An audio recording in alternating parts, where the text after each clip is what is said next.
My name is Walter Palmerio, and I'll be your moderator for the first half of tonight's event. First, I'd like to thank the candidates for attending. I would also like to thank you all for coming out here and making an effort to become informed voters. Voting lays the groundwork for a competent, successful democracy. It's important to let your voice be heard in the ballots for this year's election, November 3rd. Before we get into everything, I'd like to give a special thank you to the people who made tonight possible, including the Allen Park Board of Directors and the Allen Park Superintendent, Dr. Sturak, as well as our intermission sponsors,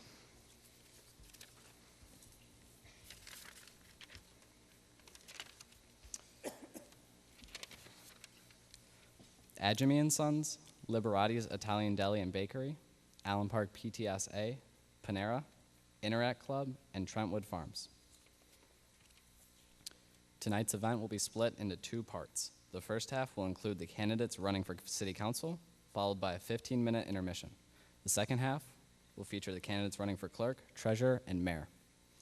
Every candidate for Council will be allowed 7 minutes to make an opening statement and answer 5 questions. The candidates received these questions in advance to tonight and are answering them in an order of their choosing. Then they will be allowed 1 minute for a closing statement.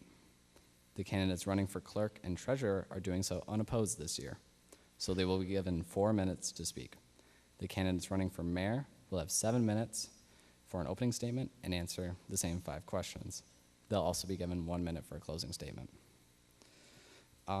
If you look at your pamphlet, there's been a clarification for question number 3. Instead of state, the word state will be omitted, and in its place, city. The order the candidates will be speaking was determined in a random draw prior to this event. With that being said, let's begin with our first candidate.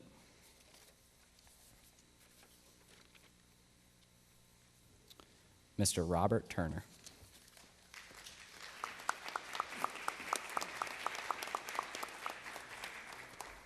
Welcome. I want to take a deep breath. Somehow I drew number 1. My name is Robert Turner, and my wife Pat and I have lived in Allen Park for 20 years, and we've both been involved in volunteering. Currently, I served on the Emergency Managers Advisory Committee with along a couple other candidates who are running. Presently, I'm on the Melvindale Northern Allen Park School Board, and I don't want you Jags fans hold it against me. Also, I'm on the Brownfield Authority in Allen Park. My wife volunteers at the Wyandotte Hospital, Henry Ford. Over the years, I've attended council meetings, and if you're watching the council meeting on TV, you've probably seen me. I'm not afraid to express my opinions, ask questions, and give ideas.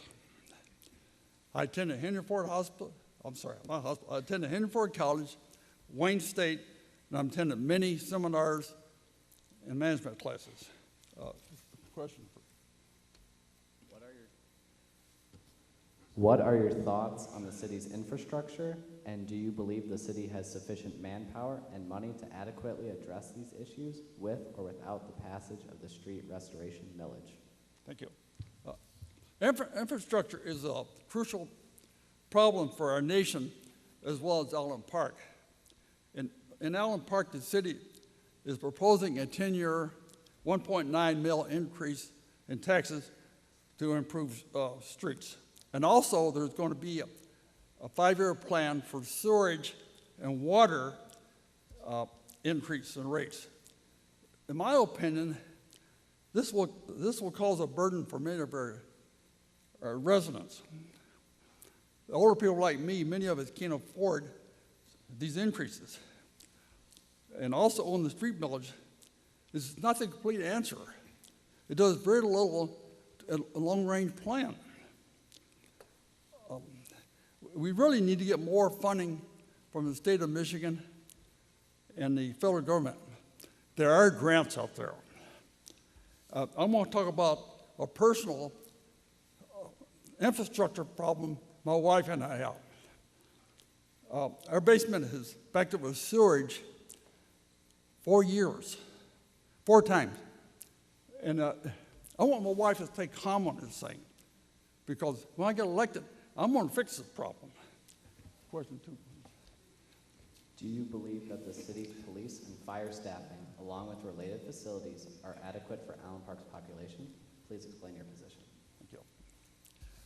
Recently, this has become a very visible topic. And I won't ask some questions. I'm asking myself, but I won't ask them for all the council and the mayor. Do we need a new police station or a new city hall? Do we need more personnel? Do we pay the personnel more? Now, these can't be all want. You know, a lot of times, I want this, you want this. I'm sure you've seen your children do that. To me, it has to be a need, so we have to determine the need before we start doing anything. And once we decide to go forward, those are the questions the council is going to ask themselves. Going further, we need to do a study and create a specific plan and action. Okay, this process should involve the city employees as well as the residents. We need to listen to the employees and the residents during this process. Number 3, please. What type of action can be taken to ensure Allen Park meets its long-term debt obligations to the city retiree pension and healthcare system? Thank you. The people that knows me, they know this topic is dear to my heart. On our bright spot, if you look at all our financial problems in Allen Park, the one bright spot has been the pension plan. The pension plan is well funded. There's about $80 million in the fund. And the people that run this, manage this program, are doing a great job. Now, healthcare is a completely different situation. The healthcare is unfunded, and the city pays as it goes. Our obligation to retire healthcare is $90 million a year. That's a lot of money. How do we catch up? Right now, they're increasing the budget for retired healthcare to cover some of the shortfall. And like I said, a lot of this thing dear to my heart. The city still needs to address legacy costs. But you do, when you address the legacy costs, you let the employees and retirees be involved in this input. And legacy costs is a major, large cost for all government entity as well as school system. With this being said, the city still has an ongoing obligation to fund the pension plan and retirees' health care. What steps may be taken by the city to transition into being independent of the Receivership Transition Advisory Board and state oversight? Thank you. I feel this is one of the more important actions that the new council mayor is going to have to take. This is going to call for cooperation and teamwork by the mayor and council. Because we have to show the state that we're capable of managing our own affairs. The state is going to you're going to elect the council and mayor. Okay, the state's going to look at this body. They're going to determine if this is the right body that's going to carry the city forward. And you as a voter, you have an opportunity to help select this group. Thank you. Please discuss any strengths or ideas that you possess which may be important for voters to know about before voting on November 3rd. That's question number 5. Okay. Some of my strengths, working in cost accounting and purchasing and manufacturing industry for 40 years while serving on the school board has brought me experience in budgeting and understanding the city and school system finance. I take pride in teamwork, getting along with people, and showing respect for other people. Showing respect for other people has been my strong point in my life. Thank you for your time. Thank you, Mr. Kernan.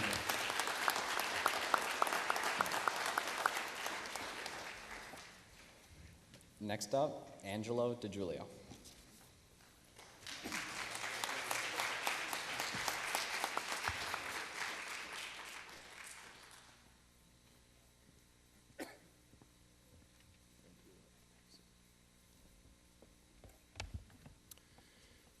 Good evening, everyone.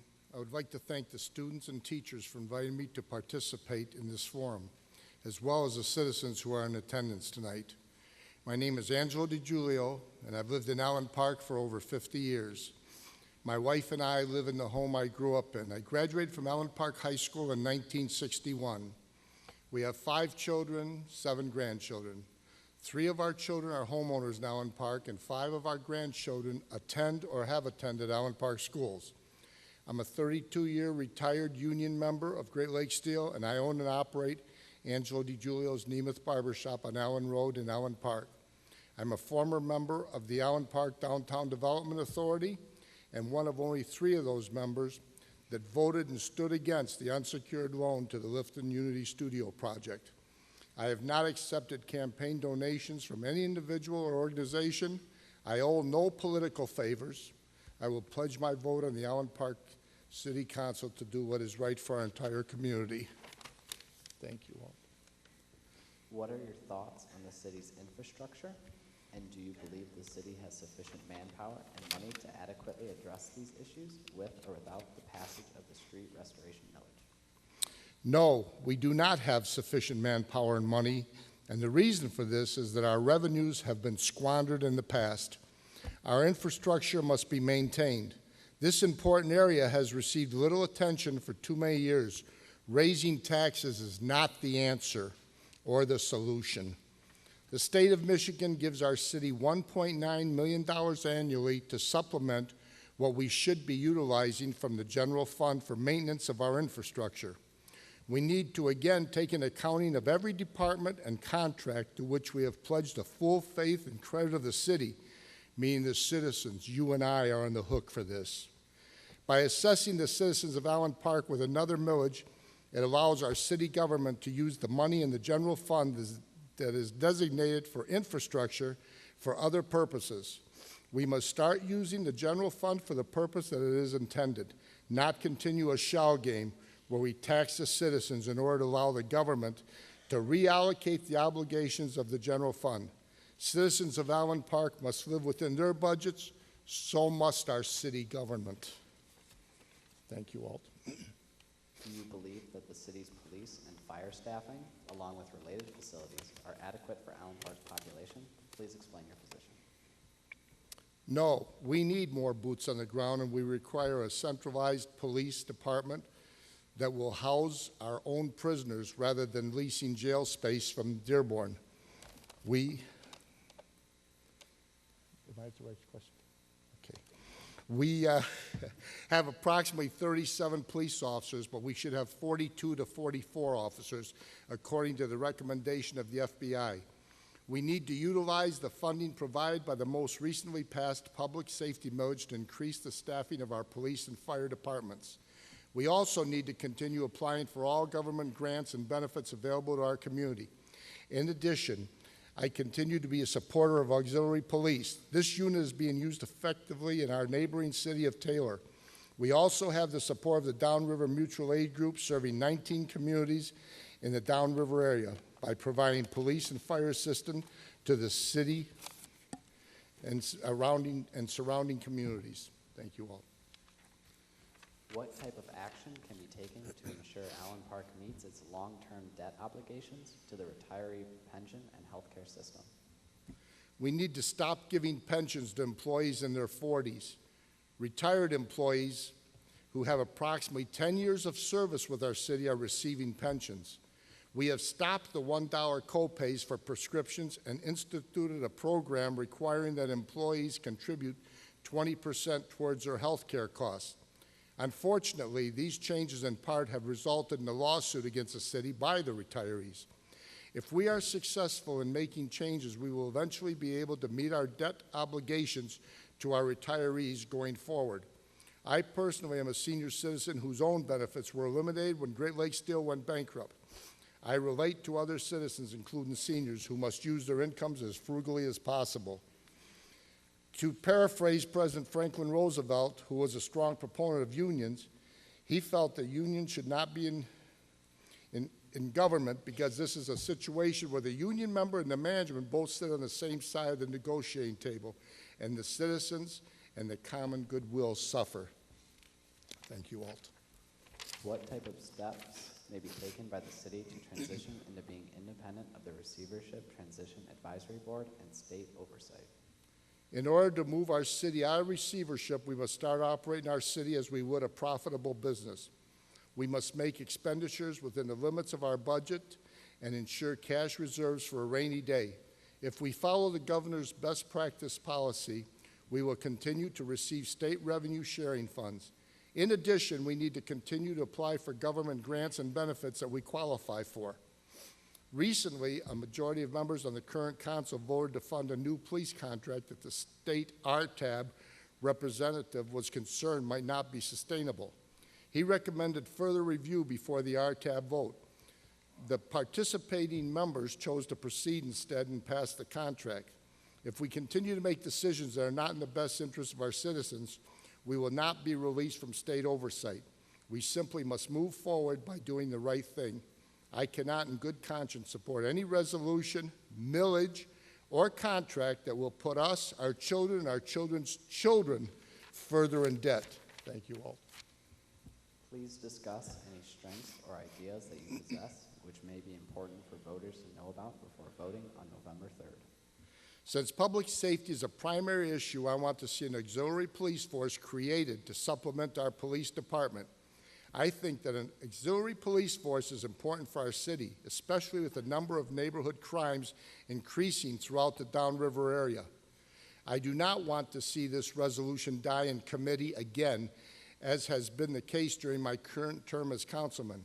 Auxiliary police are used effectively in our neighboring community of Taylor, and they can be a valuable resource to patrol our neighborhoods, our shopping areas, and as a liaison for our citizens' concerns. They are able to issue parking tickets, and this will increase our revenue. Thank you all. Thank you, Mr. DiGiulio.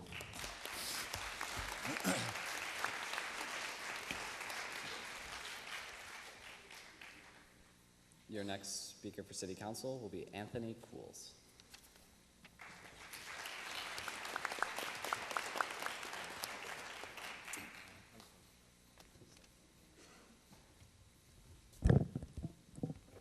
Good evening, Allen Park. My name's Anthony Cools. I was born in Allen Park. My sister was born in Allen Park. I was baptized at St. Francis Cabrini. I moved back to Allen Park after we had moved away when I was younger. I currently live here with my wife and my dog Parker, Allen Parker. And my wife and I are currently expecting a new Allen Parker. Lauren, can you stand up?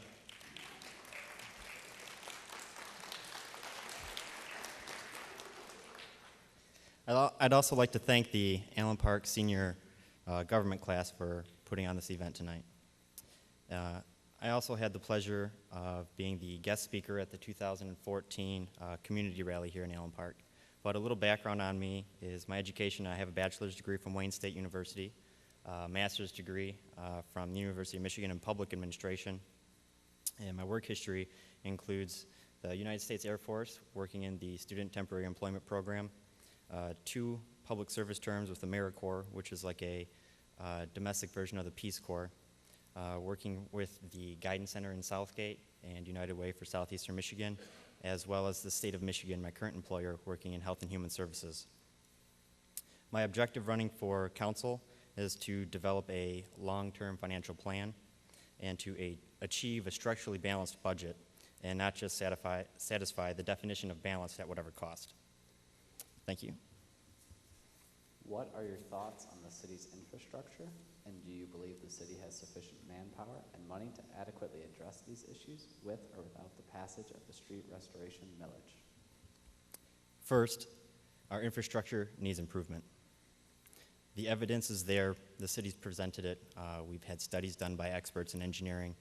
The PACER studies have found that we do need improvements.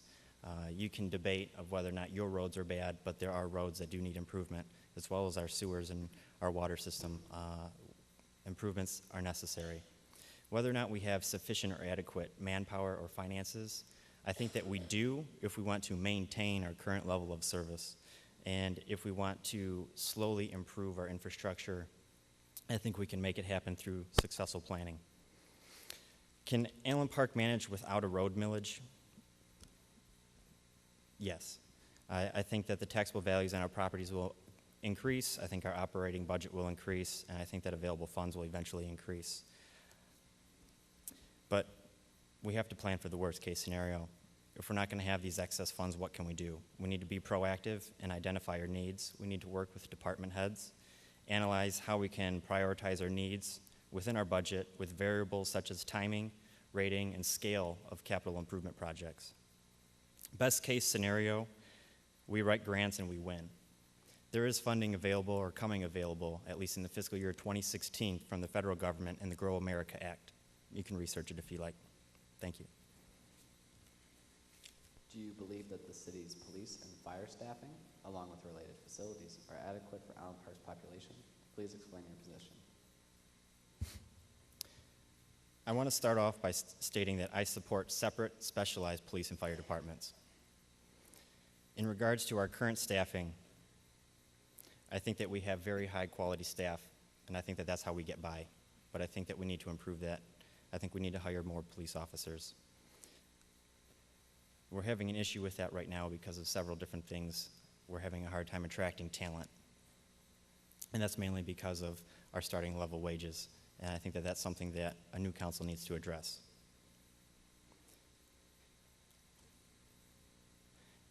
And I think that this should be done without abusing the spending in regards to the budget that we have.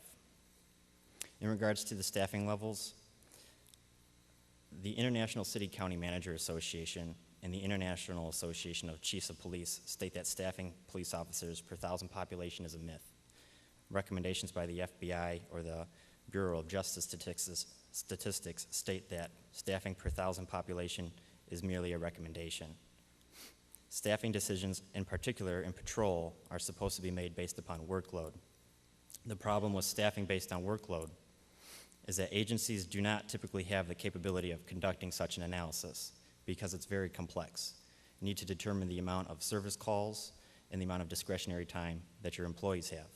And then this needs to be broken down based off of what month of the year it is, what week of the month it is, what day of the week it is, and what hour of the day it is. And I think that we need to be able to provide our department with the technology and the ability to staff our police department based off of our workloads. In regards to facilities, I think we need to find a permanent solution for the police station and the jail. I think it will reduce transportation time that our officers have. I think it will reduce liabilities and increase morale. Thank you. What type of action can be taken to ensure Allen Park meets its long-term debt obligations to the retiree pension and healthcare system? The easy answer would be to list all the recommendations made in Emergency Order 57. But aside from that, I'll go on to elaborate on a best practice recommendation that's made by the Government Finance Officers Association, and that's to utilize actuarial audits. The valuable part of using actuarial audits is to, 1, enhance credibility, 2, increase trust and transparency, 3, to assess our plan's performance, 4, identify errors and allow for remediation, and 5, provide recommendations for improving our funds.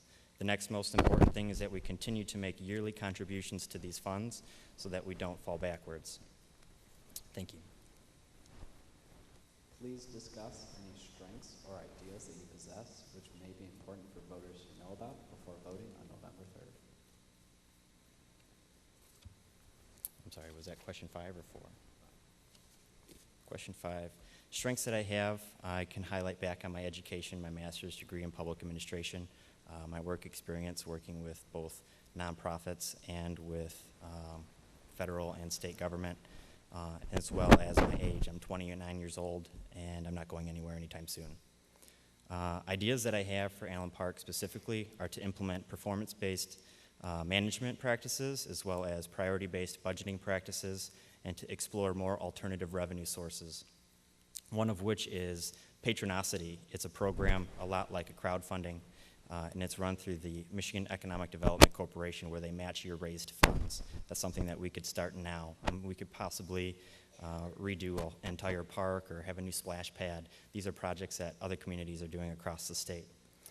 Other things that we can do are we can continue to look and write more grants and promote intergenerational community parks and recreation programs so that everyone's included. I think that we should also utilize more technology. There's a program called Smart Procure where you can provide your city's procurement data in exchange for free procurement data from other local municipalities so that you have a competitive advantage or strategic advantage in negotiating your prices for services when you're working with contractors. Also, I think that implementing GIS technology and customer or citizen relationship management systems into our city website would be beneficial. GIS technology is geospatial information system technology. It's sort of like our See-Click-Fix program that we currently have now. It's a mapping system where you can see issues or certain variables across the city, all transparently on the city's website, or even if we wanted to put it in a published newsletter. And that's it. Thank you very much.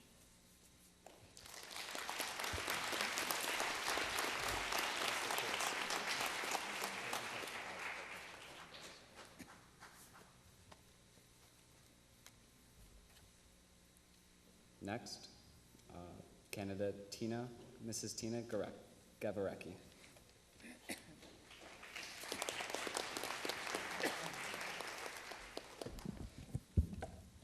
Good evening. Thank you for coming out tonight. I'm Tina Gavarecki, and I'm running for City Council. I'm rerunning for election.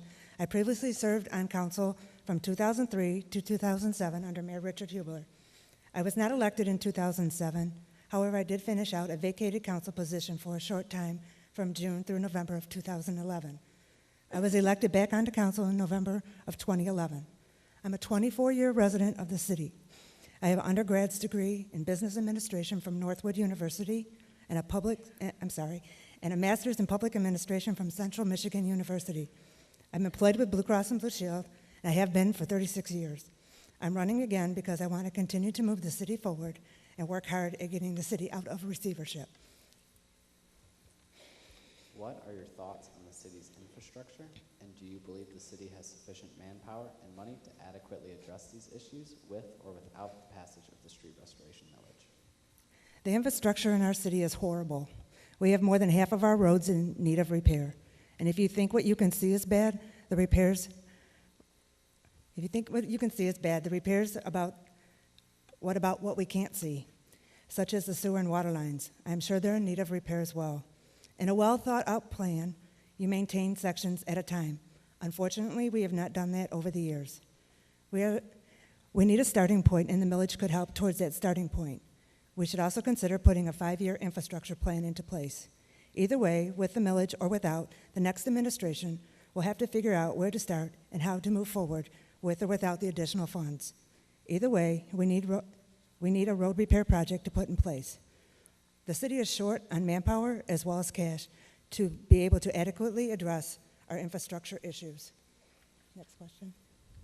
Do you believe that the city's police and fire staffing, along with related faculties, are adequate for Allen Park's population? Please explain your position. Our police staffing is not adequate for Allen Park's population. We need to staff levels back to adequate numbers. We are having a hard time hiring. We keep losing possible hires to other cities. We may need to reevaluate our current pay structure. Thankfully, we have finally moved all of the police out of the old building, but now we are transporting our prisoners to Dearborn. Therefore, we need to find a permanent facility for our police department. That should be the first thing the next administration should look at. I believe that we are understaffed in the fire department as well, and we could use a few more firefighters. Thankfully, we've been awarded a SAFER grant, again to help with staffing and salaries. However, moving forward, we may not always be as fortunate to receive those grants, and therefore we need to find ways to staff without grants. We don't want what recently happened to another community to happen to us. Our fire station may be adequate for now, but we should look at upgrades to the facility, and may we want to consider having our police and fire together. It is something that could be looked in while searching for a new police station. Next question. What steps may be taken by the city to transition into being independent of the Receivership Transition Advisory Board and state oversight? We need to continue down our current path, which is working with the state. However, sometime soon, I would hope that the state would be able to remove themselves from the city of Allen Park. We have worked with the state on budgets, which are in place until 2019, sold the 104 acres. Soon we will be able to market the former City Hall site, and we are in the final stages of the bond refinancing. A 5-year master plan was completed by the Parks and Rec Commission and the director, which will now allow us to apply for grants that we have not been able to apply for in the past. We have taken control back of our community center, and we have been able to maintain our parks. All this is signs that we are on the road to recovery and no longer need state oversight. However, we must follow the process, and that might have to start with the RTAB. The next administration will have the responsibility of starting the process of getting the city of Allen Park out of receivership. Next question. What type of action can be taken to ensure Allen Park meets its long-term debt obligations to the city retiree pension and healthcare system? We need to continue to plan and budget properly for our expenses. We know what the costs are for our debt obligation is. That amount is pretty much fixed, a fixed amount. We need a budget to correctly cover health care, knowing that each year cost for health care goes up. We need to plan accordingly to pay retiree pensions as well. I forgot to take that word out. We all know that budgets are working documents and that need to be adjusted as you work through your fiscal year. It allows for amendments to be made. The amendments should be made as needed. And when you don't make those budget amendments, it will not give you a true picture of where you are. Currently, we have our budget again in place until 2019. However, we need to continue to monitor and amend those budgets as needed. Next question. Please discuss any strengths or ideas that you possess which may be important for voters to know about before voting on November 3rd. Thank you. Well, I've heard that I'm the quiet one who doesn't say much, and most of you know that, and to most of you that may appear to be correct. But that is not the case. I have worked hard at making Allen Park a better community and have volunteered for many city events. I can tell you that I have been there for each and every one of you, and I've answered your emails and tried to, in the best of my ability, get answers to your issues. So don't think of me as the quiet one. Think of me as someone to go to. Thank you. Thank you, Mrs. Gabrielski. Your next candidate for the evening will be Mr. Larry Templin.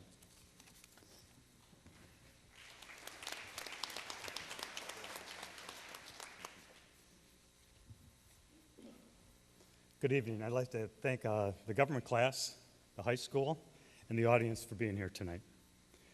I've been a lifelong resident for Allen Park.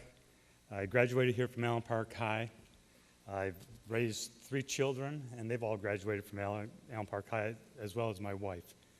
After graduating from high school, I worked at Oakwood Hospital, went to Henry Ford Community College, and was hired onto this police department here in Allen Park in 1979. I worked for the police department for 27 years, and my last 6 years were here at the high school as school liaison officer. And I've got to say that that was the best 6 years of my life. The students bring a lot of energy to the community, and the school works hard, and it was very fulfilling to be with that group. After I retired, I ran for city council, came in number 7, and was subsequently appointed to the council, probably with 6 or 7 months left in that term in 2011. Ran for re-election in 2011, and I've been serving on the council since then. Thank you. What are your thoughts on the city's infrastructure, and do you believe the city has sufficient manpower and money to adequately address these issues with or without the passage of the street restoration millage? Well, I can tell you that I've driven the roads of Allen Park for many, many years, and still continue to do so now. I miss driving around while I was a police officer, and every once in a while I just get at that urge I have to drive the streets. And our streets have slowly deteriorated over the years. They're bad, even with the patching and repairs that the city's done in the past. Keep in mind that our roads and the sewers underneath have been in place since starting, in the late 30s, early 40s, and the last ones were probably installed in the early 70s. The revenue from the state of Michigan, which is Act 51 funds, comes out to about $1.9 million. Out of that money, a lot of it's being used to maintain the streets, to plow the streets in the wintertime, and it's all within the guidelines of the state on that money being used.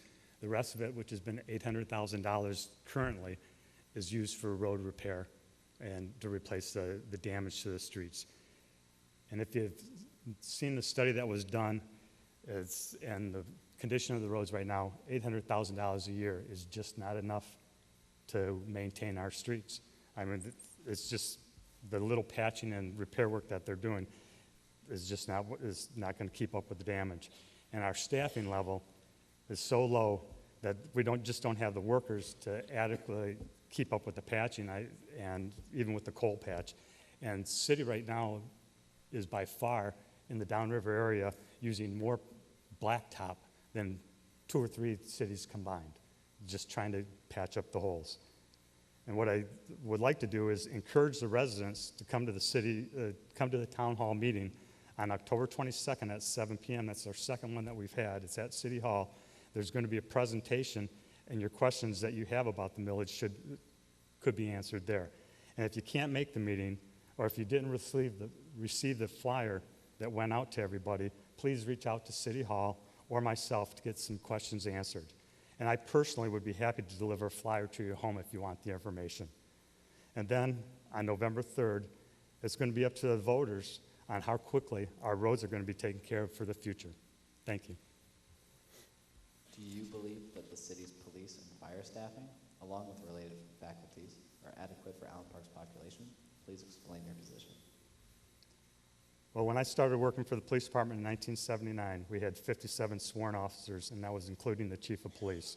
The fire department had 32 firefighters, including their command officers. Today, the police department has 37 officers, and 28 of those are road patrol officers. The rest are detectives and the administration. The fire department has 22 firefighters and 2 command officers. That's a reduction in the police department over 30% over the years, and 25% for the fire department, even though the workload has increased over the years. Both departments are below their recommended staffing levels based on population and according to their professional standards that they have.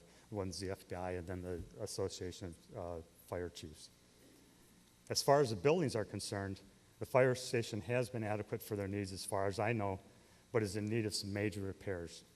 The police department, they're operating without a jail and transporting prisoners to Dearborn. When there are 3 or 4 officers working and then a car needs to leave the city to transport prisoners, that's just going to create a shortage of manpower, and then it becomes a safety issue for both the officers on duty and the citizens that they're trying to serve. This should be viewed as a temporary situation at best, and this needs to be addressed as soon as possible. There has to be a discussion with all parties involved so a decision can be made on the proper staffing levels of the staffing levels and for the building needs of both departments for the future. Thank you. What type of action can be taken to ensure Allen Park meets its long-term debt obligations to the city retiree pension and healthcare system? Well, I can tell you that since the emergency manager was here, that a number of actions have already been taken. The pensions and health care of all city employees and retirees have changed. And then through recent contract negotiations with the police unions, further changes were made to limit their payouts. Also in the current budget and 5-year budget plan, there is a contribution from the general fund that is being made to fund retiree health care. Recently, our administration has also changed health care and the prescription providers for the employees and retirees.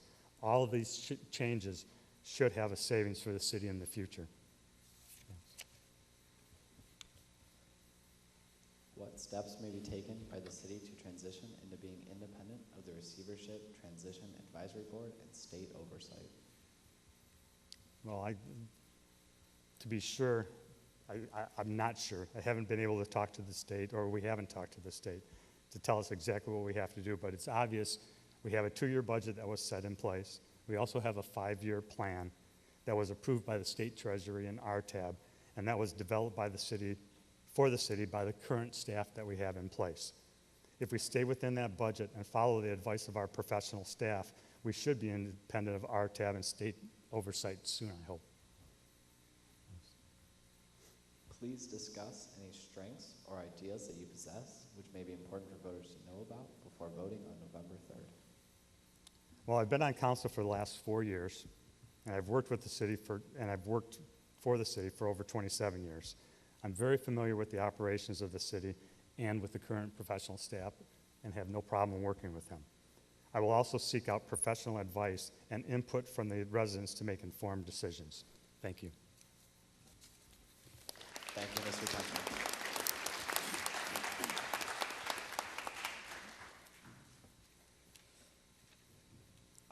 The next candidate, Gail McLeod, Mrs. Gail McLeod.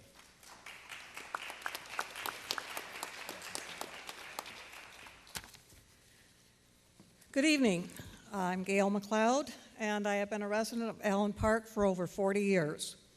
This is where my 3 children were raised and went to school. I have a bachelor's degree with a business administration and a major in personnel and over 20 years of personnel experience working with all levels of staff and management. What are your thoughts on the city's infrastructure, and do you believe the city has sufficient manpower and money to adequately address these issues with or without the passage of the street restoration millage? I understand why some of you are hesitant to approve another millage. I'm also on a fixed income. 88% of our more than 97 miles of streets need repair or replacement. Road replacement or repairs cost from $1 million to $1.4 million per mile. Legislation at the state level will provide little, if any, funding for our local roads. The millage proposal, I'm told, would almost double what we have available for our roads. However, if the proposal fails, we must be prepared to explore other options, such as grants, and review the budget to identify areas for possible further reallocation of funds. Sewer and water are self-supporting. Revenues cover expenses, and no funds are taken out of the general fund, so that is a good thing. The millage proposal has no impact on that budget. Systems are inspected and maintained, and a $2 million grant is currently paying for the inspection of the sanitary system. Decreased staffing, of course, has an impact on how quickly maintenance items and issues can be handled, and we need to review procedures and how we do business. Do you believe that the city's police and fire staffing, along with related faculties, are adequate for Allen Park's population? Please explain your position. Well, I also did some research on this. We currently have 24 firefighters in one station. You can apply FEMA and National Fire Protection Association multipliers that are population-based, and if you look at our 2013 population, it generates 36 firefighters, according to FEMA, or 48 under the National Fire Protection Association. Wyandotte, which is comparable in population and square miles, has 29 firefighters for 2 stations. Right now, it would appear that we may have enough firefighters when other factors are considered. With regard to police, we have 34 officers keeping our streets safe. Again, FBI recommends 1.8 officers per 1,000 of population, which calculates to a number of 50, which is in line with what we used to have. In comparison, again, Wyandotte, which has 1 station like Allen Park, currently has 31 officers. As many of you know, we have had to contract with Dearborn to house our prisoners. This interim solution, of course, has a cost, both monetary and in personnel, taking officers off our streets in order to transport prisoners. Do we need to explore options for providing our police department with facilities for our own lockup? I believe we do. Other factors regarding fire and police staffing need to be considered. Insurance rates may be impacted. The number of firefighters a city has is just one factor used to determine homeowner insurance rates. The police would be more applicable to auto insurance. I've heard about our wages and being competitive. I understand that our starting wages for policemen are competitive downriver, but not with other cities north of us, and that is where we have lost several of our candidates.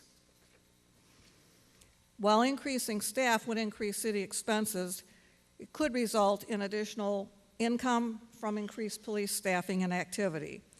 We also need to explore the use of technology for both police and fire, especially in view of the fact that fewer and fewer people are interested in either becoming policemen or firemen, and the pool of candidates continues to dwindle. What steps may be taken by the city to transition into being independent of the Receivership Transition Advisory Board and state oversight? Right now, as we all know, this is a major obstacle, our inability to make decisions without the approval of the RTAB and the state of Michigan. I will work with the mayor and council to develop plans demonstrating sound leadership and financial responsibility to present to the RTAB based on the emergency manager's 2014 letter and Order 57. All city entities, departments, commissions, and committees must be included in this process as they impact one another and can be utilized to effectively manage and enhance city services.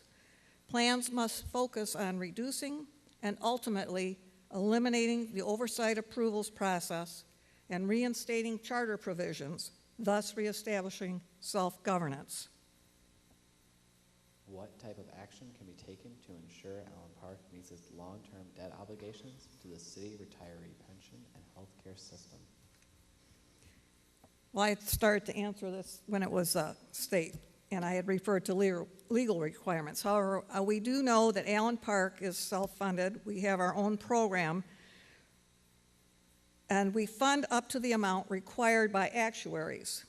We are approximately 82% funded for pensions at this time. The pension board does regularly review the investments that are made to make sure we are getting the top return on our dollar. Future retirement and health care liability have greatly been decreased, if not eliminated, with the implementation of 401k plans for employee retirement in lieu of the standard pension plans and health care savings plans. However, we must ensure that those covered by existing health care plans do, in fact, receive comparable coverage when carriers are changed. Please discuss any strengths or ideas that you possess which may be important for voters to know about before voting on November 3rd. I had kind of shifted around, good 30 seconds.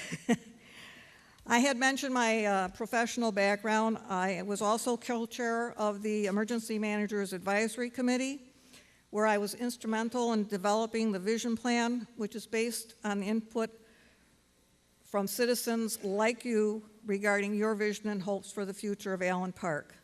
I believe my education, experience, and background have provided me with a solid foundation for assessing issues, Please finish your thought. performing critical analyses, and identifying viable solutions for a sustainable future for our city. Thank you, Mrs. McCoy. Coming tonight and thank the school, the students, and the parents of the students. A couple years ago I was here, and you think about how much the involvement the students play a part in this, but talking to some of the students, obviously those strong parents are behind them, helping them make decisions and helping them prepare, so thank you to the parents as well. And I want to give a shout out to the panel up here. For these people to step up, we talk about volunteerism, we talk about giving back to the community, doing some of these things. To step up and do this, serve the time, take the chance of giving that time is very important. So I commend everybody up here for doing it, and I thank them for doing it as well. Please discuss any strengths or ideas that you possess which may be important for voters to know about before voting on November 3rd. Thank you. Well, I want to thank Walt as well. Good job so far. But I grew up in Allen Park, 58 years, so I've been here for a long time. Graduated from Cabrini, and I have to give a shout out because my wife Karen is a Jaguar, so she did go to Allen Park High. I have a bachelor's degree from Michigan State University. I also have a master's degree from Wayne State University in labor industrial relations. And that's one of the strengths with my bachelor's in communications, my master's in labor and industrial relations. I've taken that when I was on council for 8 years previously. I couldn't run before because of term limits. You learn to listen. You learn to understand. You learn to put yourself in a citizen spot as well as in a council spot. 20 years of my background I spent in human resources. I've worked in the automotive industry. I've worked in the hospitality industry. I work in the healthcare industry right now, where customer service is vital in all those areas.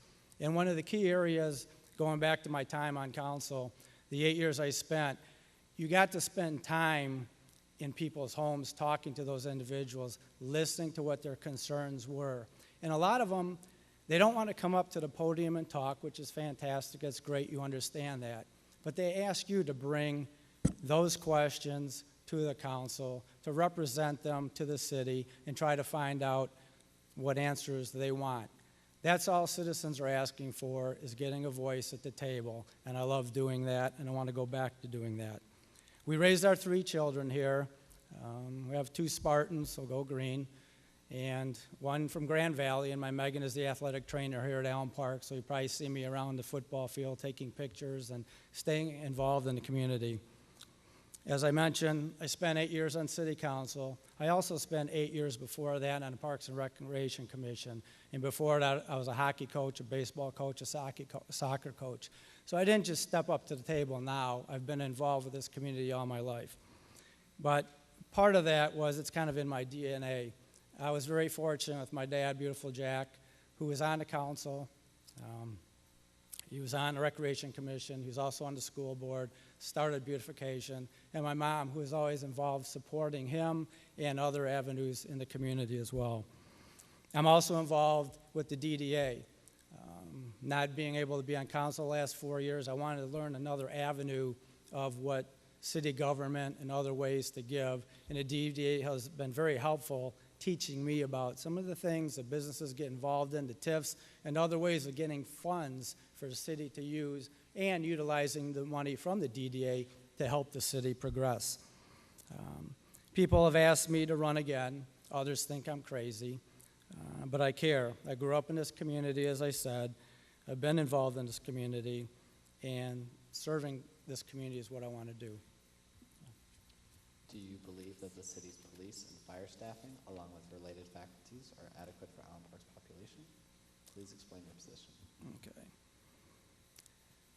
Well, it's interesting with this question coming up because knowing Larry being a police officer and other people being here for all these years, we're still 2 square miles.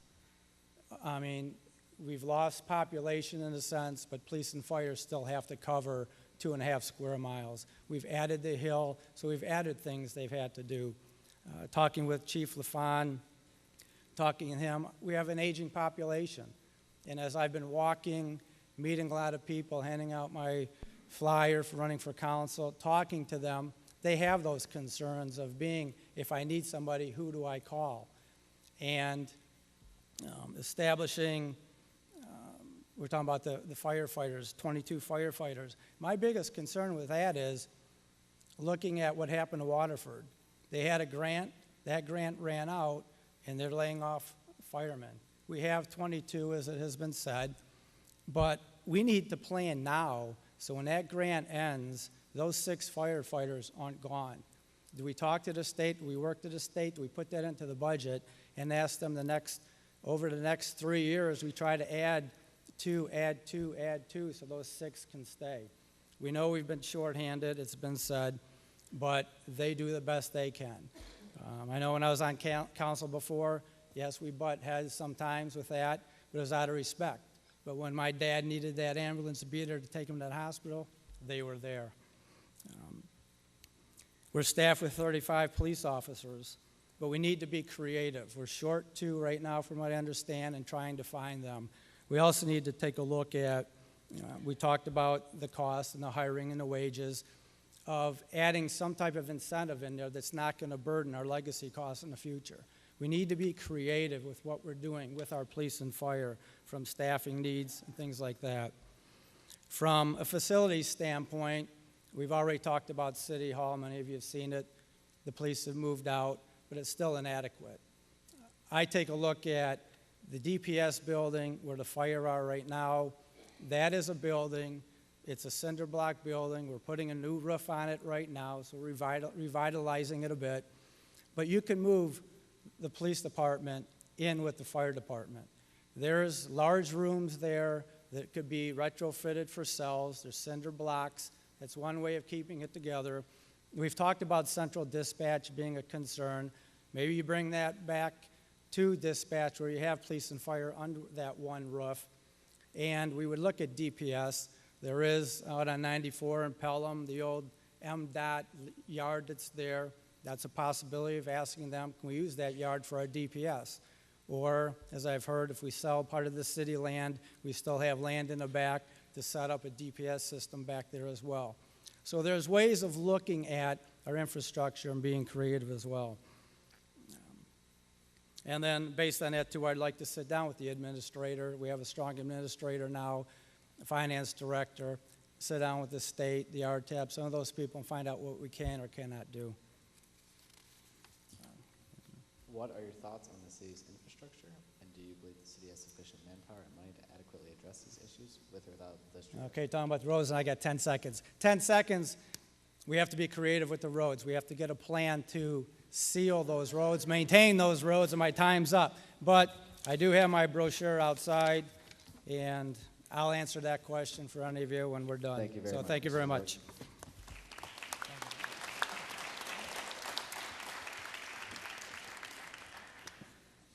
Our next candidate, Mr. Michael Mullins.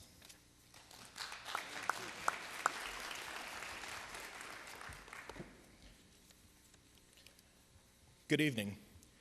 Thank you to the students and those of you in the audience tonight. My name is Mike Mullins, and I'm proud to be running for City Council. Allen Park still faces an uncertain financial future. As a city, we have to make tough choices between many of our obligations. Many of you know what this is like.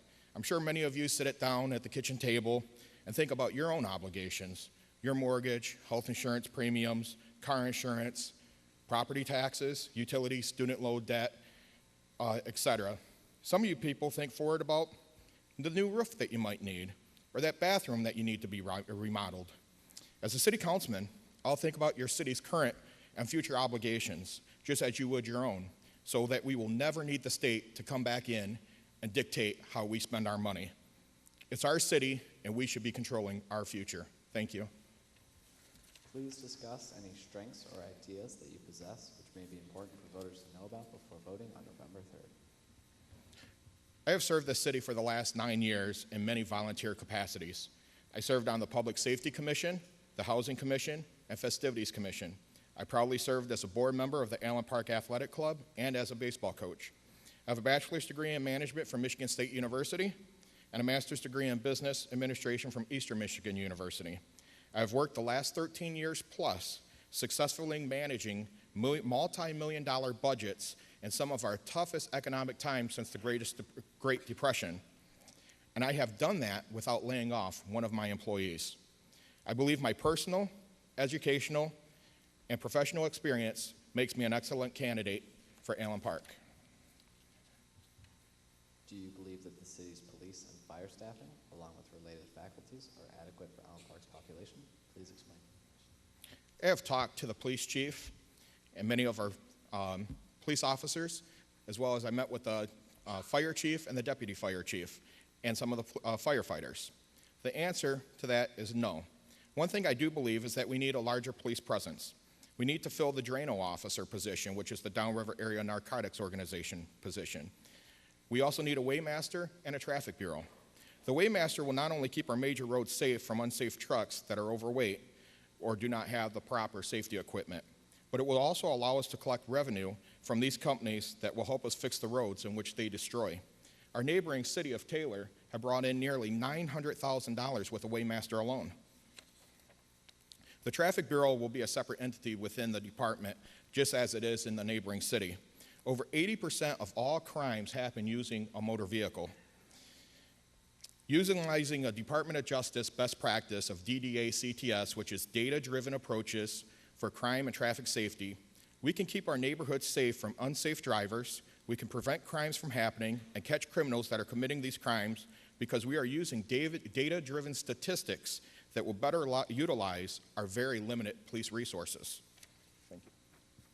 What are your thoughts on the city's infrastructure, and do you believe the city has sufficient manpower and money to adequately address these issues with or without the passage of the street restoration millage?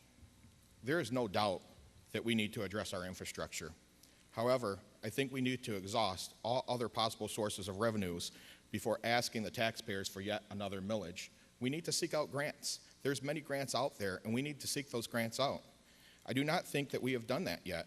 We owe it to the seniors and families who are on fixed budgets to make sure that we do our homework first.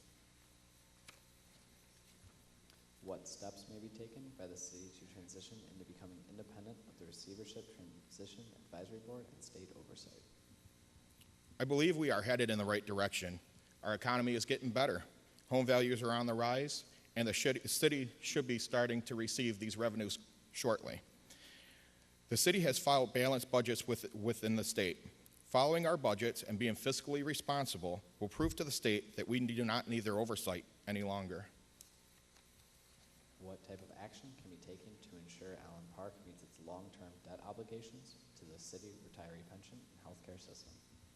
This is a very simple solution. We have to spend wisely.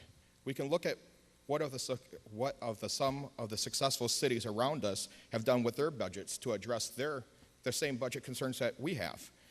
I do not want to follow the path of Detroit or Lincoln Park and neglect our retirees of their collectively bargained benefits of health care, but we have to spend wisely in order to fund these. Thank you so much. Thank you very much, Mr. Mullins. Our next candidate for the evening is Mr. Harry Sisko.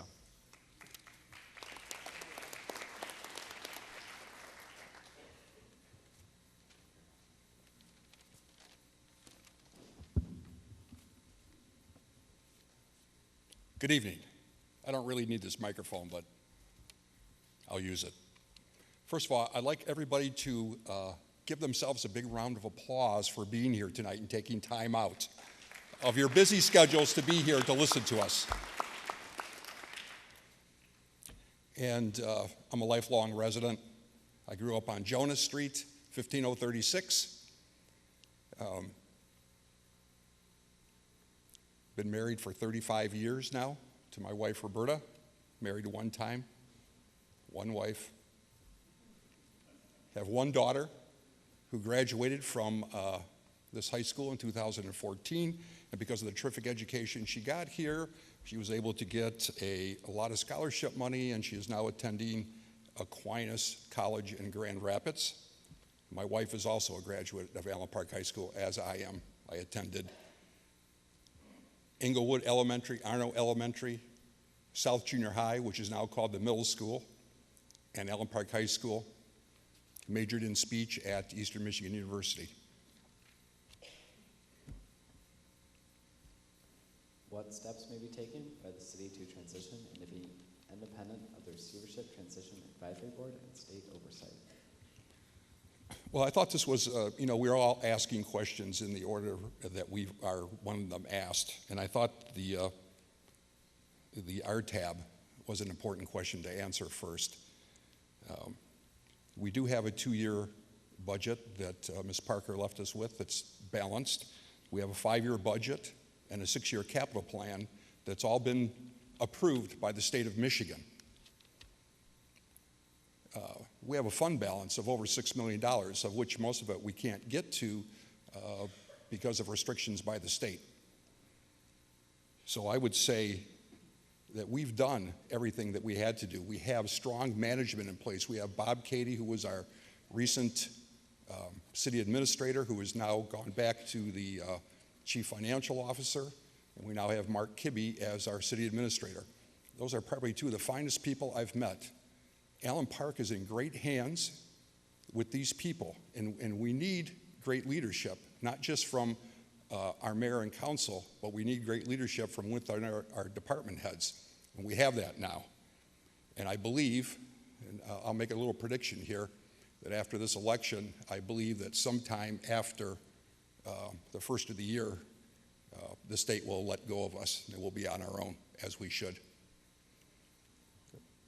What type of action can be taken to ensure Allen Park meets its long-term debt obligations to the city retiree pension and healthcare system? Well, the pension plan has about $81 million in it now, so it's in good shape, terrific good shape. You know, there's an actuarial table that gets done every year. It's done in December, and it shows where we are with our pension system, and it shows what our payment is going to be, the city's payment's going to be, and it's divided into 12 payments, and that's how we pay. So as long as that report is happening and we have a good pension board that oversees all this, and they do a very, very good job, that we are in good shape in that respect. And our healthcare system, recently, we've just saved $300,000 by doing some different things with our healthcare system. And that is due to our management of our financial officer and our city administrator staying on top of things. So we're always looking to save money, and just like when you go out and possibly get health care, you shop around a little bit, and that's what we've been doing as a city. And it's been very, very effective at this point. Do you believe that the city's police and fire staffing, along with related faculties, are adequate for Allen Park's population? Please explain your position.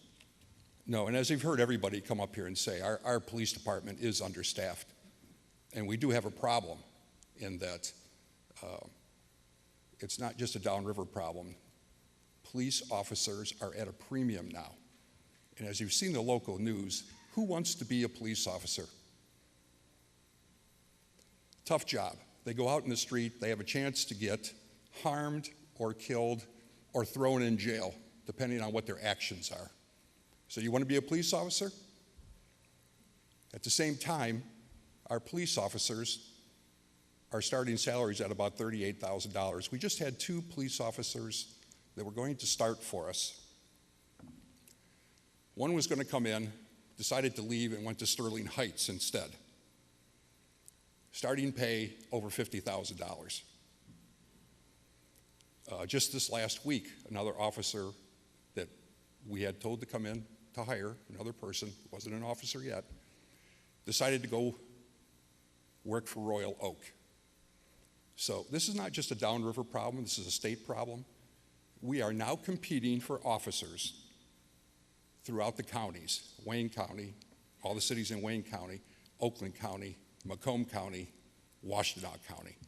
We have a real problem, and we need to look at this problem closely to be able to fund, to be able to actually have the proper staffing to keep our streets safe.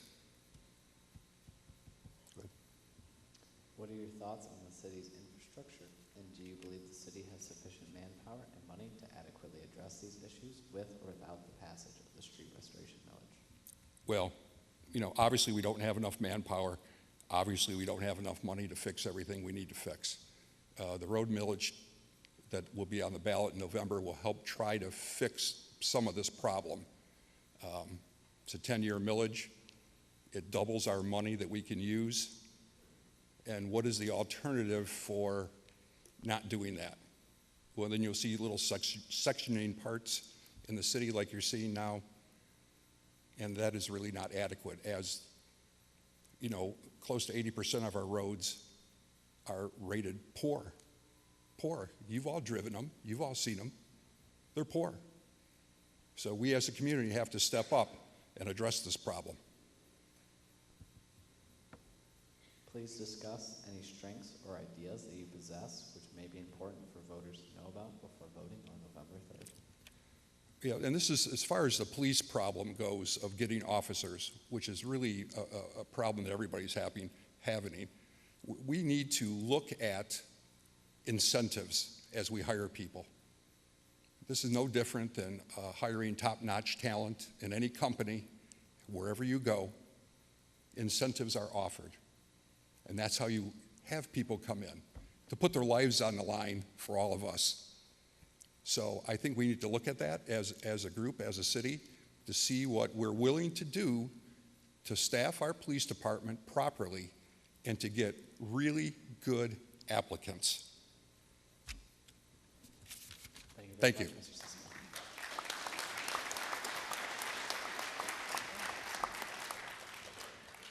The final candidate for will be Mr. Alan Wazinski.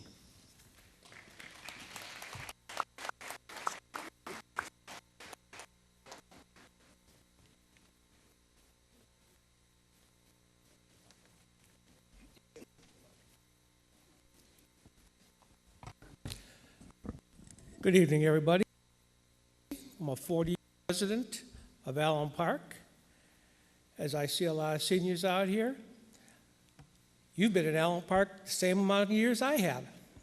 And you've seen this city go from one of the jewel of downriver to maybe the Ruby. We got to do better. Go ahead. What are your thoughts on the city's infrastructure? And do you believe the city has sufficient manpower and money to adequately address these issues with or without the passage of the street restoration bill? There is no question that the DPW, DPS need more help. But at the same time, we can't get help because of the wages that are paid. And the money we get from the millage will help our roads. I am not going to say which way I am. But we need qualified people in the DPS, DPW to keep our streets clean and plowed. Do you believe that the city's police and fire staffing, along with related faculties, are adequate for Allen Park's population? Please explain your position.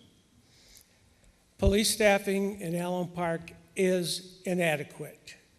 We are short 4 officers that we have budgeted for, and I believe 2 officers are on sick leave. One reason we cannot attract officers is our pay. Our pay and benefits are lower than anybody around. We cannot ask for qualified applicants on the cheap. We need to put our money where our mouth is and get these qualified applicants. Otherwise, we're still going to have openings.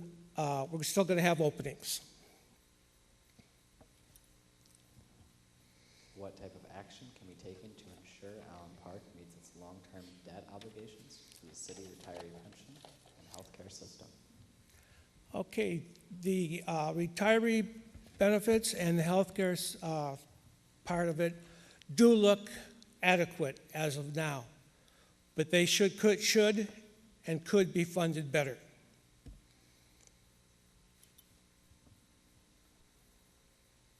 What steps may be taken by the city to transition into being independent of the Receivership Transition Advisory Board and state oversight? That's a good one.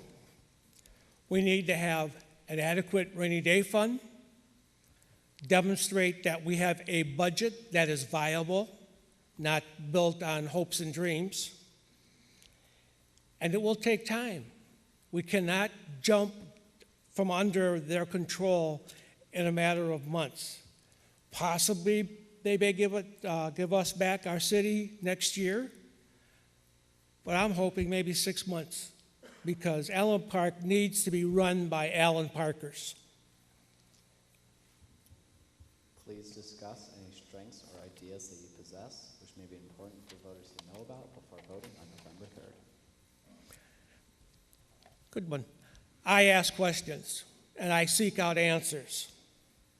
As a 40-year resident who could have moved out when I got divorced, I stayed here because I like Allen Park. In fact, I love Allen Park and want to make it better. I don't ask questions just to be a pain. I ask questions because I want answers, not more questions. I am upfront. I care about Allen Park. And I have 40 years experience of the School of Hard Knocks. I believe I will help and can help Allen Park. Coming. Thank you very much, Mr. Lipinski.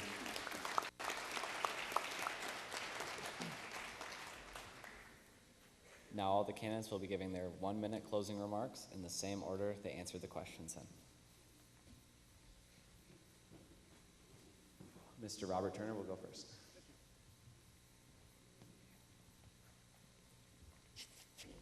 Well, it's come on a long night. I want to thank the school and the students for doing a great job. I want to thank the residents and the other candidates on this podium. And I want to thank each one of you for attending tonight. It's been a pleasure to talk with you. I hope I have the opportunity again. My platform was 5 things: integrity, lifetime skills, business experience, open government, and financial stability. Okay, financial stability. Okay, we have a fund balance, but tonight we spent that fund balance. We spent this fund balance tonight. So again, I'll go say, you know, want and needs are 2 different things. Thank you. I got a second. Thank you for your support November 3rd. Thank you. Thank you very much, Mr. Turner. Next up, candidate Angelo DiGiulio.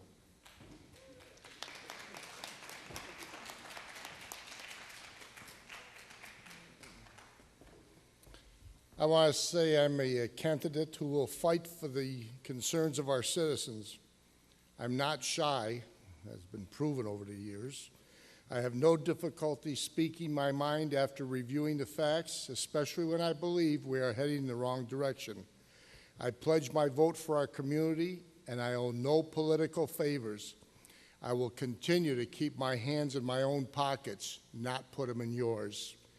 If you'd like to speak to me further on any issues, stop by the barber shop. I'm there 6 mornings a week. I look forward to your input. Good night, God bless, and go Jaguars. Thank you very much, Mr. DiGiulio. Next, Mr. Anthony Cools.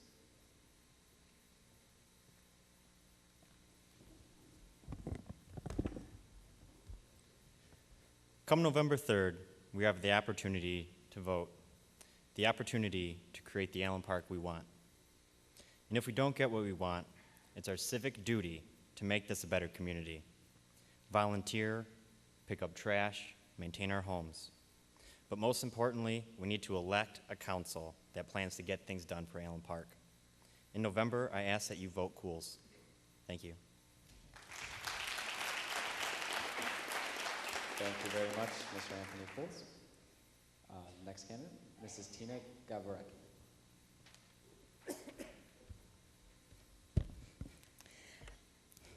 Thank you all for coming out this evening.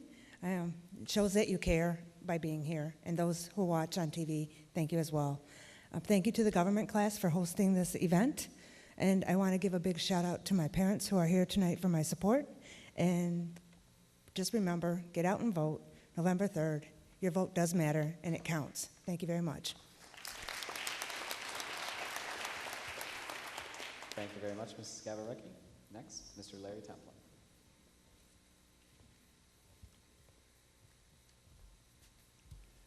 I'd like to thank everybody for coming out tonight.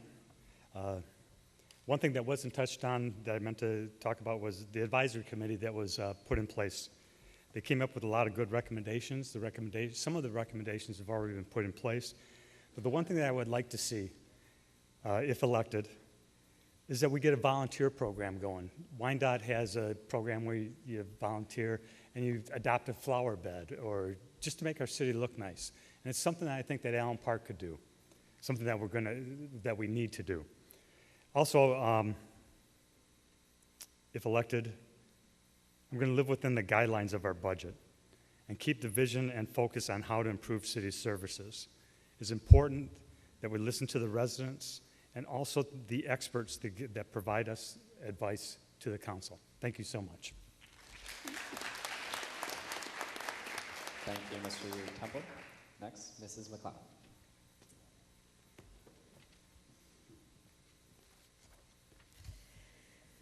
I first want to thank the teachers for instilling civic responsibility in your students. Thank you, students, not only for tonight, but for attending council meetings. Thanks to all of you citizens who are here tonight. We have some important decisions to make on the November 3rd ballot, and I encourage everyone to exercise your right to vote. I am confident that by working together and communicating effectively with one another, we can achieve positive results and move this city forward. The recent submission and adoption of the Parks and Recreation Department's 5-year plan has already shown the positive effects of a community working together, as that plan was based almost entirely on the vision plan. Thank you very much. Thank you very much, Mrs. McLeod. Next, Mr. Kevin Roy. Thank you very much. I want to thank my wife, Karen, over there for supporting me with this. I want to thank Mark Kibbe, the administrator, for helping with some of the information, Chief LaFon, the students. It was like studying for a term, doing a term paper, something with the questions, so thank you for putting us to the test. But this past week, I received a letter in the mail, and I want to read it as my closing remarks. Dear Mr. Rourke, thank you for running for council. I believe you are one of the most, if not the most qualified to seek election. Thank you also for your work in the parish and the community. It's very appreciated. Prayerfully wishing you success in the future, also enclosing a small donation toward your campaign expenses. I don't know who sent the letter to me. There's no return address on it. But if you're watching, I want to thank you. And that's what Kevin's all about. So I hope you think about me at the election on November 3rd. Thank you. Thank you very much, Mr. Rourke. Next, Mr. Michael Mullins. Thank you to the Allen Park High School students for hosting this event tonight. And thank you to the audience in attendance and those of you that might be watching this on a tape broadcast. I'm raising my daughter in Allen Park, and I want her to grow up loving Allen Park.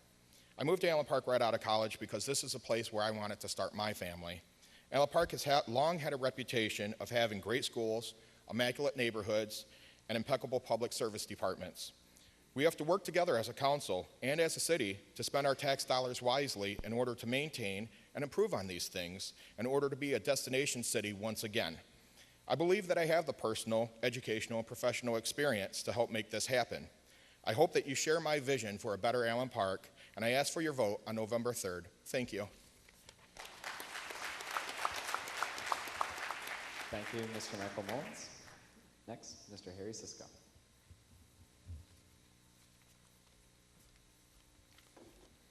You know, 4 years ago, I stood before you at this very podium and asked for your support. And I believe the citizens of Allen Park did a great job in electing this sitting council, of which I am a member of. So I thank you all for that. We have been pulled out of the abyss. We were dealt a really bad hand, but this council has persevered. We have gone forward. We have pushed forward. We have the fund balance. Everything that we've done is for Allen Park. And I just want to say this, and I don't normally read anything, but I needed to jot this down. You can change your mind, you can change your decision, but you can't change what's in there, inside your heart. This is all about Allen Park, and I hope we understand that. Thank you very much. Thank you very much, Mr. Sisko. And last but not least, Mr. Alan Wazinski.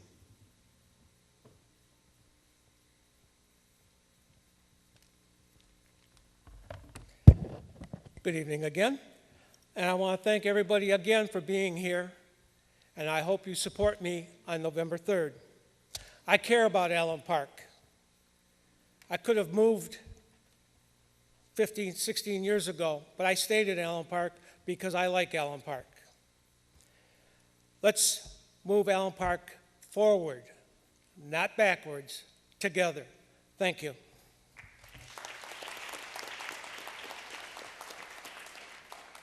Thank Thank you very much, Mr. Wazinski. This concludes the first half of the evening. Intermission now begins.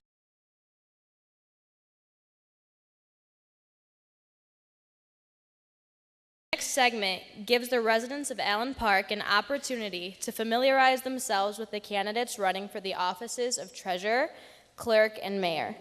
In this portion of the evening, our current clerk and treasurer, who are running unopposed, are taking advantage of this opportunity to speak to the citizens of Allen Park and to express their views related to their offices.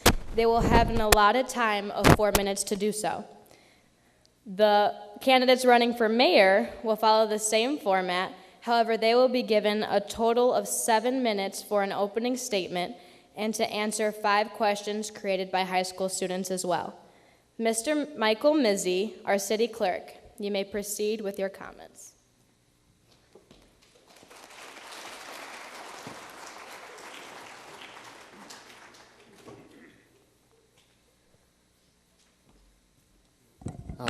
Thank you very much to the high school students. You got to excuse me. Anyone who's ever had cancer knows what chemo brain is, and I'm having it right now, so I apologize. My name's Mike Mizzi, and I am the city clerk for City of Allen Park. I was first elected in 2007, and this will be my 3rd term. I have served 8 years, which is 2 terms. I'm married to Jennifer Mizzi, have 2 sons, Matthew, who's 9, Jacob, who's 4, and graduate of Cabrini High School. I went on to Henry Ford and Western, and then just came right back to the city and started working. And it really started to hit me. I just started to realize that I'm 40 years old, and I've been now working for the city for 20 years, so I've had half my life has been spent in that city hall, so, and I'm not one, if you ever see my salary, don't worry, I'm not feeding off the public trough heavy, so.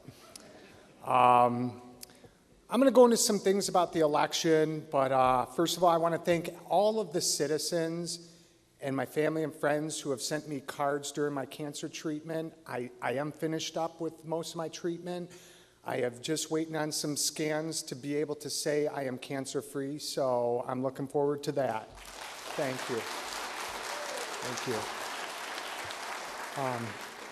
you. In working for the city for this long, it kind of hurts because I think back to how much I used to run around and do when I was in my 20s. And then you kind of look, and I look at, well, it slowed a little in my 30s, and I'm only 40, and because of this, it's like I've almost come to a halt. But I promise not to stop for you guys, okay? I've always tried to be fair. I've tried to stay out of the politics. I've always tried to stay ahead on information in an unbiased way, so when people call, I try to give them the fairest answer. And sometimes they don't like it, sometimes they do. One thing I want to do really importantly is thank Mayor Mategas and the whole city council that are currently standing.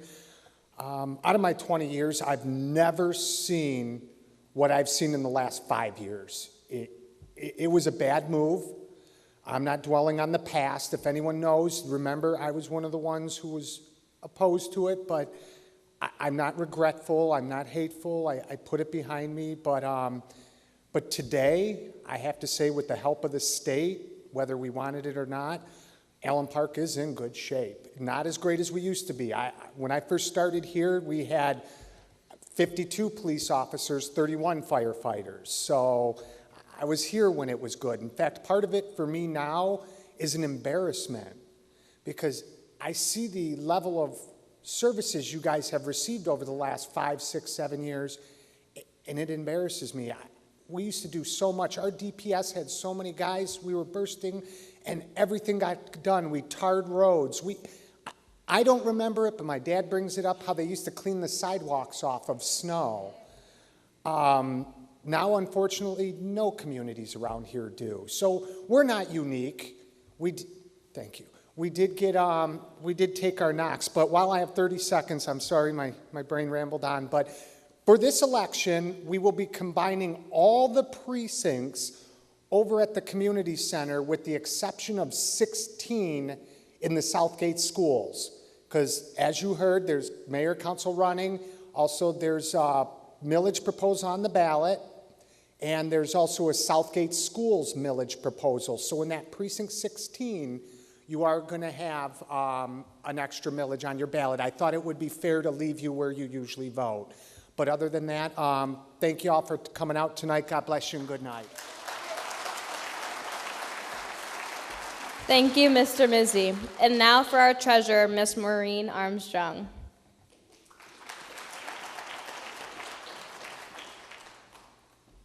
I'd like to thank the students and teachers for inviting us all here. This was a great opportunity to be able to speak to all our residents. I am currently the treasurer for the City of Allen Park. I've been the treasurer for the past 4 years. Prior to that, I was the deputy treasurer for 10 years. Our department is mainly the place you come to pay the bills. We take in all the money.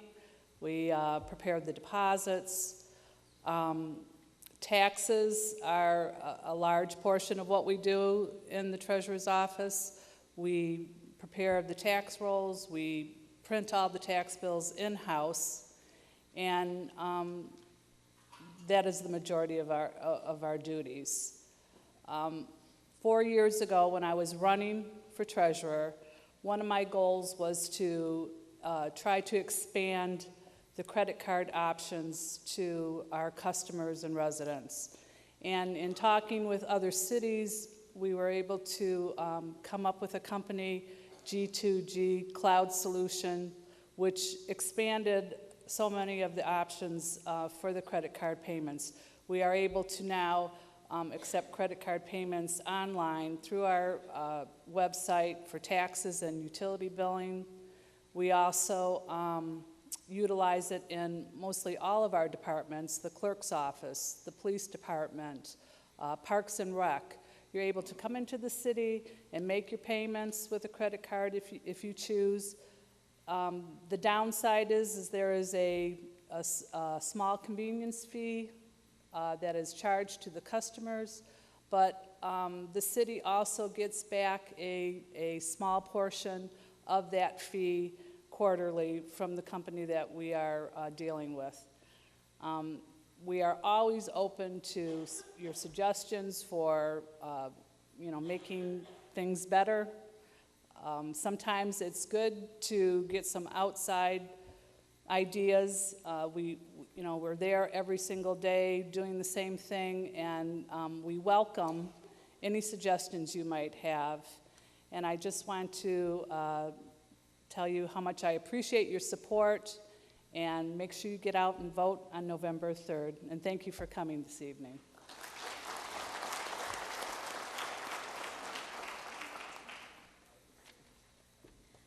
Thank you, Ms. Armstrong. It is now time for our candidates running for mayor. Mr. Dennis Hayes, you may proceed with your opening statement.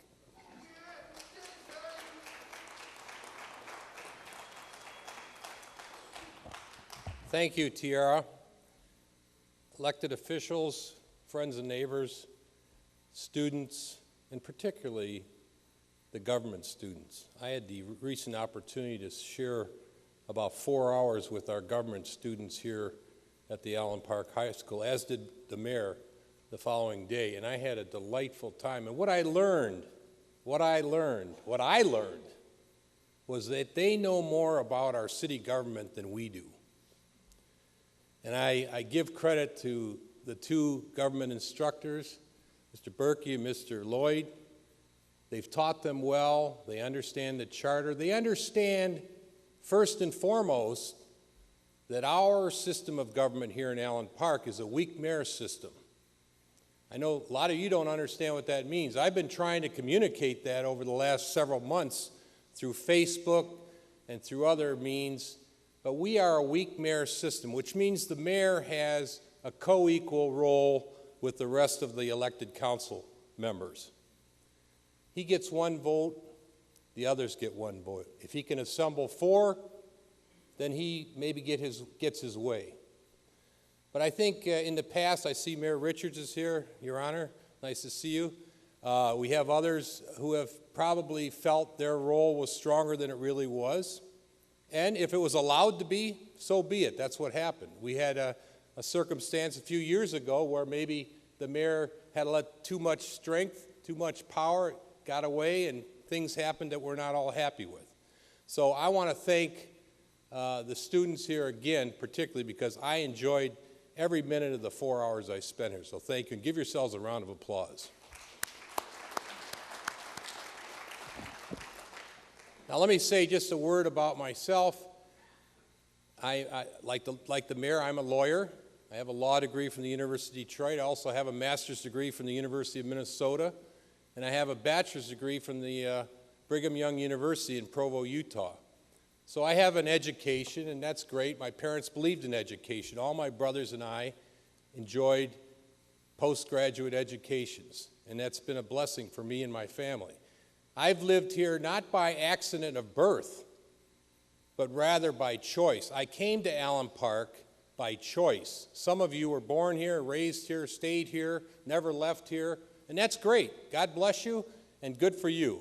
I came here by choice 30-some years ago, and I raised my two sons here, and they graduated from Cabrini High School, and they got a good education. My wife and I like it here. We've always liked it here. We've never regretted coming here. So I often puzzle over the people who say, well, you don't understand because you're not from here. I am from here. I am here. I'm here now. And in the course of my career as a professional manager running businesses with multi-million-dollar budgets, I came to understand that it's good to give back to the community. And I've given back. I'm not going to catalog all the things I've done and all the different places I've done them for voluntary organizations or whatever, but suffice it to say I've always believed in service. And I consider this job I hold now as city councilman as service. It's not a job, it's service. A job as mayor is service. If I can serve and work with my co-equal legislators to get some things done, to change some things, to make a change in this community, good for us. I'll go to your questions now, Tiara. Thank you.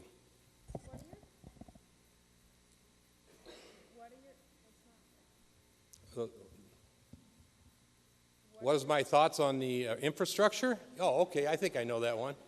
I think the infrastructure is a serious problem. We all do. And I don't want to re-litigate all the things that everybody said tonight. The roads are terrible. The sewers and the water lines are probably about to collapse. And I agree with some of my colleagues up here, or some of my friends up here. The water department bill, the water bill, will kind of handle most of the sewer and water line kinds of issues because that's built in and we can always inflate it.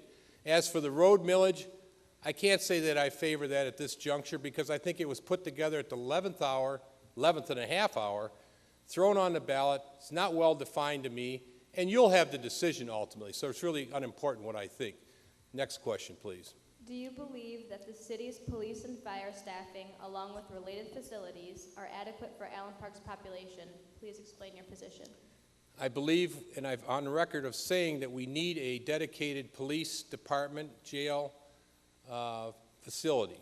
I don't believe we need a new city hall, a big mega building somewhere in this community that holds all of our services in one stop. I don't think we can afford that. I don't think we ever will be able to afford that. I think we do need a police station and a jail. I think our police department is probably understaffed by maybe 4 to 6 officers, but more importantly, as I told the RTAB meeting recently, and a lot of people say, well, suddenly you're pandering to the police, you're supporting police all of a sudden after not supporting. Well, if they listened to my argument, it was purely an economic argument. We are not competitive on wages at this juncture. We haven't always been uncompetitive, but at this juncture, we are uncompetitive. And to that end, we need to raise the wage to be competitive. That's just a simple economic argument. Next question.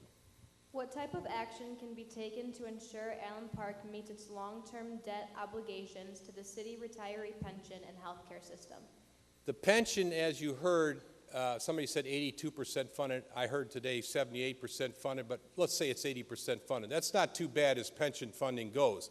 We still have about $23 million unfunded liability in that pension.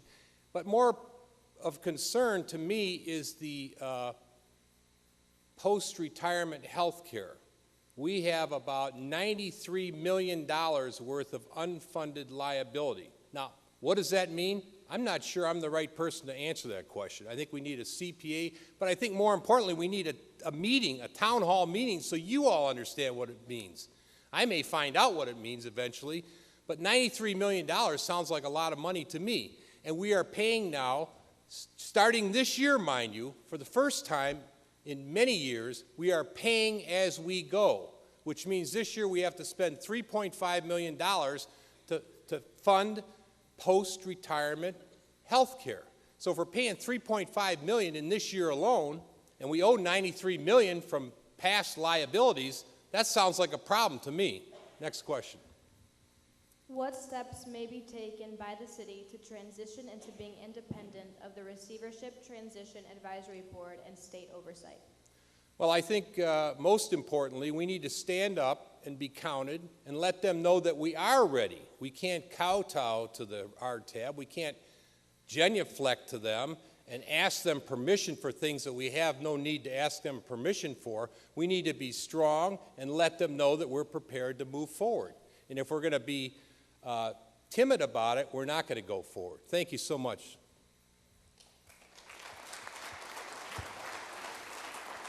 Thank you, Mr. Hayes. Now for his opponent and our current mayor, Mr. William Matakis.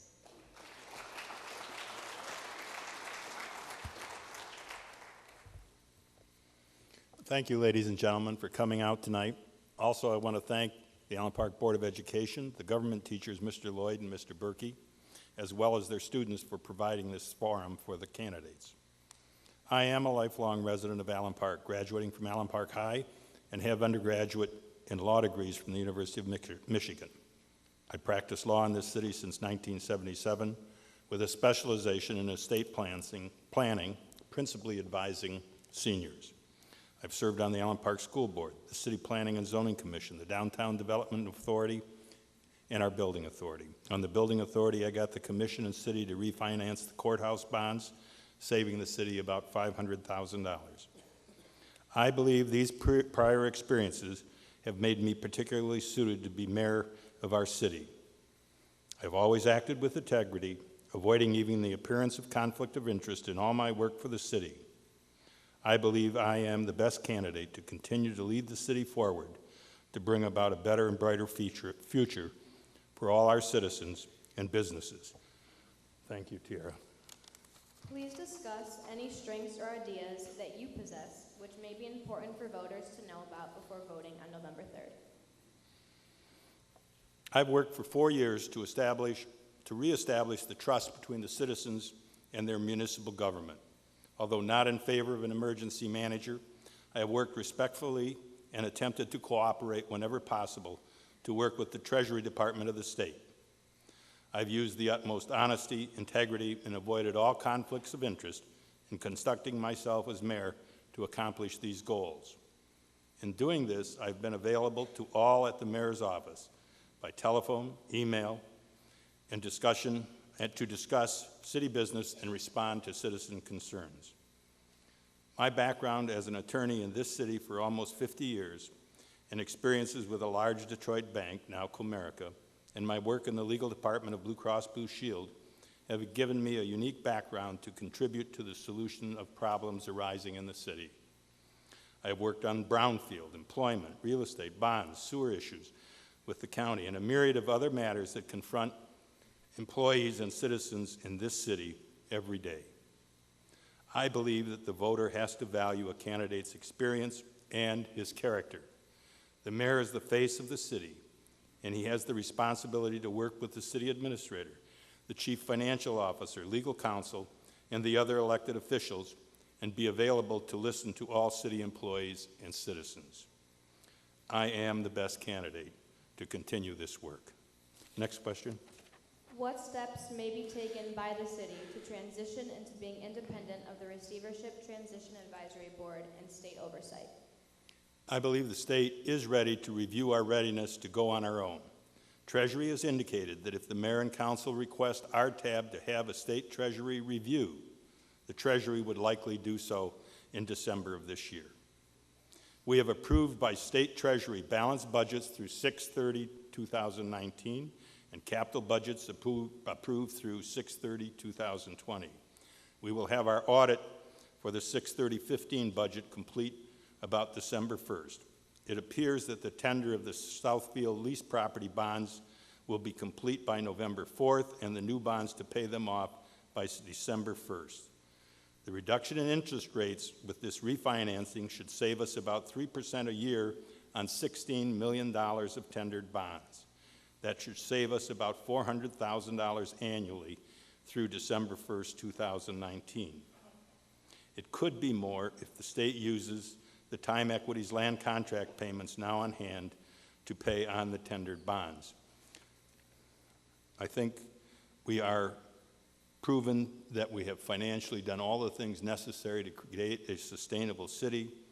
We have hired the personnel necessary to lead the city in our city administration, and I think the state's ready to recognize that. Next question. Do you believe that the city's police and fire staffing, along with related facilities, are adequate for Allen Park's population? Please explain your position. We are currently doing a staffing study and a comparative wage study to see how to best staff the city and to see if our salaries are sufficient to attract new employees and retain current personnel. The reduction of fire personnel from 30 to 24 does not appear to have affected their services to the community nor affected the overtime charges in the department. An FBI study done 2 years ago indicated that cities such as Allen Park, with its population proximity to a large metropolitan city and crime statistics, should be staffed at 44 people. Currently, we have 37 police personnel, and we have budgeted in the last 3 budgets for additions.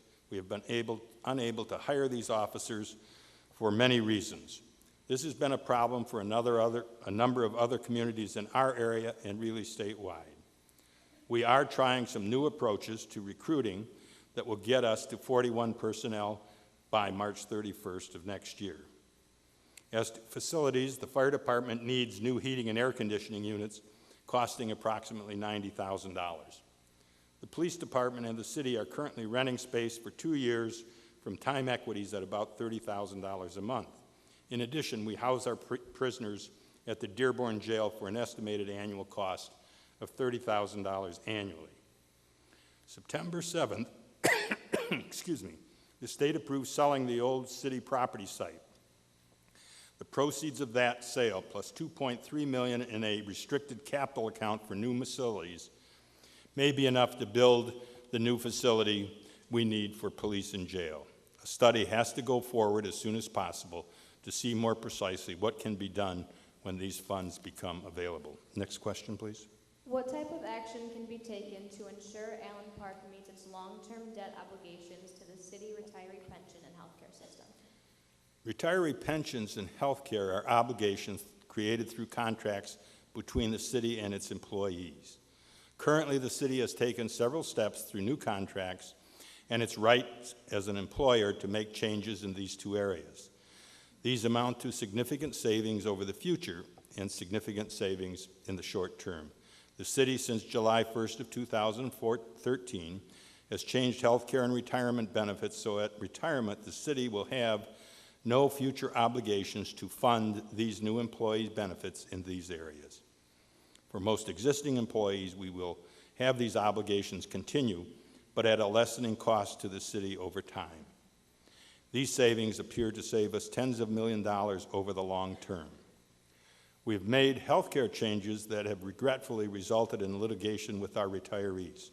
The Court of Claims has recently ruled in our favor, and its judgment is being appealed.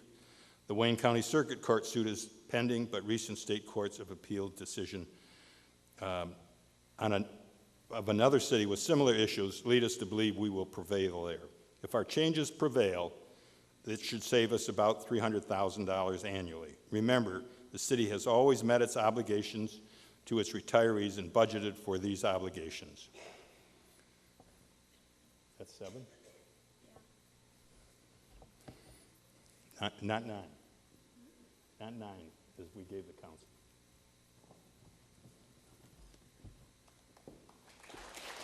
Thank you, Mr. Matakis. Now that we've concluded the question portion of the evening, closing statements will be given, and each candidate is limited to 1 minute. Mr. Hayes, you're up first.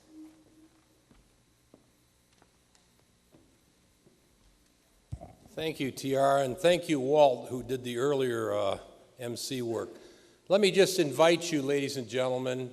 Some of you have been regular visitors to my Facebook page and my website, dhayesforapmayor.com. Please, if you go to that website, dhayesforapmayor.com, you'll link to my Facebook page. And some of us have enjoyed a rather vibrant, regular, and spirited conversation over the last 6 months. Now, what I can bring is communication because I've been listening, and I've been teased about it. You've been listening, people say to me, facetiously, teasingly. That's okay, I got thick skin, I can handle it. But I am listening, and I am communicating. And I think we can rattle off facts and figures, but the important thing is, let's listen to each other, let's talk to each other, let's communicate, and we'll go somewhere. Thank you so very much. Thank you, Mr. Hayes. Now, Mr. Matakis, you may proceed.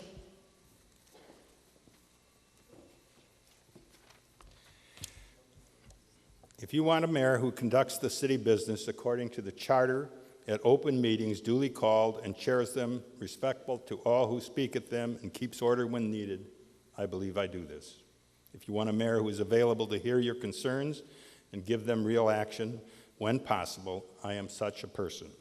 If you want a mayor to stand up for the city at every opportunity and tell all who will listen what a wonderful community we live in, I should be your mayor. I will serve all the residents, not just the noisy ones and those on social media. I will conduct the office of mayor as it is defined in our charter and ordinances, working with the elected officials, our city administrator, and chief financial officer. I will work with the employees and commissions where it is appropriate. I shall never forget and always work with the residents and businesses in Allen Park, as I have always done. Just can make one brief comment. I do believe that we need the millage for our roads November 3rd. Without that, we cannot really improve our roads, and they will continue to deteriorate. Thank you all very much. Thank you, Mr. Matakis. This concludes our candidate portion. On behalf of the class of 2016 at Allen Park High School, I'd like to thank you all for your attendance this evening, and a thank you to the candidates as well for sharing their personal views with the residents of Allen Park. I cannot stress enough the importance of citizens informing themselves about issues and candidates of our city government in a republic. A reminder that Allen Park's election day is November 3rd of 2015. Replays of tonight's Meet the Candidate Night will follow televised council meetings each day at 9 a.m., 2 p.m., and 7 p.m. on WOW, Channel 10, and Comcast, Channel 22. Fulfill your responsibility as a citizen, and please exercise your right to vote November 3rd. Thank you for coming. Drive safely, and good night.